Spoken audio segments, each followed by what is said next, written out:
Hey there, guys. I made a video a few days ago on Instagram where I talked about um, having issues transferring from one chord to another, transitioning from one chord to another.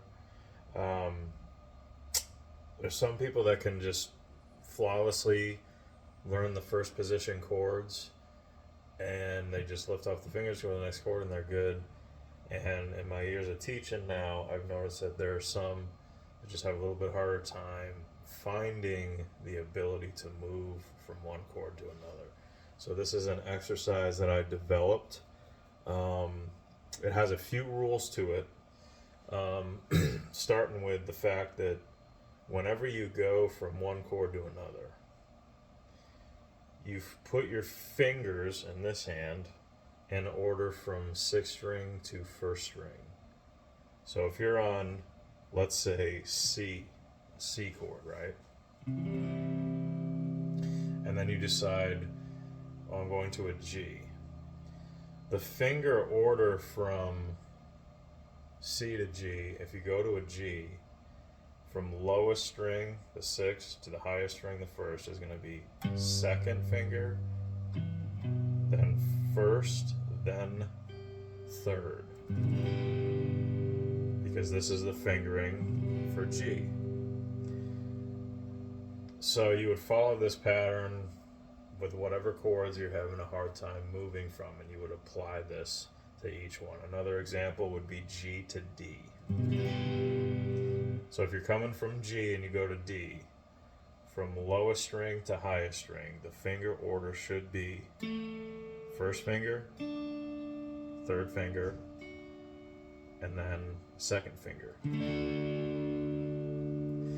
So right there, you should have any chords that you have that you're having a hard time going to. Like I had a real hard time going to these major 9 chords.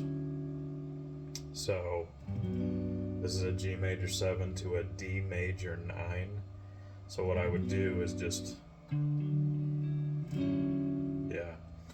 And I do this with a metronome.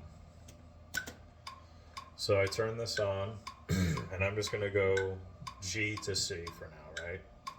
So I strum the G, and it's going to ring out. 3, 2, 1, finger strum, 2, 3, 4. 3, 2, 1, finger strum.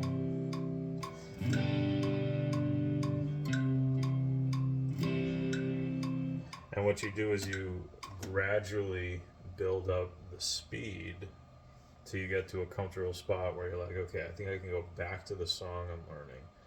Go from this chord to that chord, just jump right to it, see how it goes. And then, yeah, that's pretty much the technique. It keeps you from, it creates a pattern for you to follow every time. And if you notice, every chord is going to have its own fingering. So like G will always be second, first, third finger. C will always be 3, 2, 1 finger. The only exception is if 2 chords share similar notes. So an example would be C to A minor. So if you notice from the C, all you have to do is move your third finger to the third string, and there you have an A minor. So if you are finding yourself playing C, lifting all the fingers off and then putting down an A minor, you're kind of wasting some energy there. So get your, from C, leave these 2 down, and then just move that third finger over. And there you go. So I hope you find this helpful. This is something that I've seen my students have a lot of progress with when they're switching from chords.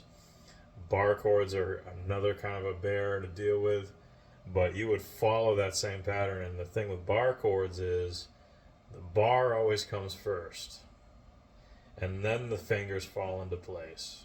So I'm probably going to do another video on bar chords that explains some techniques, because those are a very different